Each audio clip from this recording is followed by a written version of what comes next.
Salamat Susan. Lumubog ang isang bangka habang 3 barge naman ang sumadsad sa baybayin ng Batangas sa kasagsagan ng masamang panahon. Sa Occidental Mindoro naman malapit ng umapaw ang ilog dahil sa tindi ng ulan. May unang balita si June Veneracion.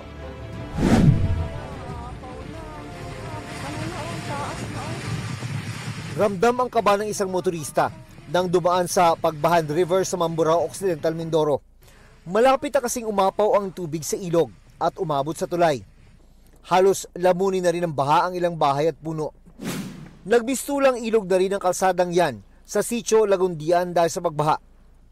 Kaya ang ilang residente sumakay na ng bangka.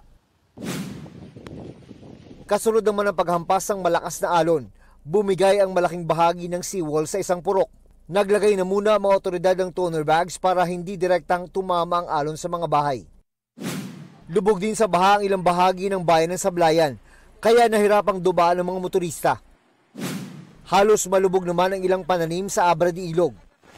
Ibigay mo yung mga sako, dali, doon muna. Kaya ang ilang magsasaka, pilit nang isinalba ang kanilang mga tanim. Sa baybayin ng Calaca City sa Batangas, sumadsad ang 3 barge na itinulak ng malakas na hangin at alon noong Sabado ng umaga. Para pong lumilindol pa. Sa lakas? Pag nagbabanggaan po, malakas po ang alaw. Sabi ng Philippine Coast Guard, posibleng napatid sa pagkakatali ang mga barge na dumaong sa bayan ng Balayan at napadpad sa Calaca. Nasa maayos na kalagayan ang 21 crew member ng mga barge na may kargang nasa mahigit 4,700 metric tons ng molasses. Yung isa sa mga barge ay nakitaan ng leak at may mga tumatagas nga na molasses, pero base sa assessment ng mga eksperto, wala naman daw itong banta sa kalusugan at kalikasan dahil ang molasses ay organic at kusa rin naman daw nawawala. Pero problemado ang mga mangisda at residente dahil ang lugar na pinagsadsadan ay kanilang pangisdaan. Sir, mga may dulaw, minsan dilis, mga lagidlid, halos mga mamahalin din sir na isda, kaya malaki epekto sa amin sir. Wala kami buhay ngayon, standby na. Pero sa kabila niyan, pinagpapasalamat ng ilang residente na naharang daw ng mga sumadsad na barge ang mga naglalakihang alon. Kung wala pong ganyan, sira na naman po itong marami na naman po sisirain siyang mga bahay.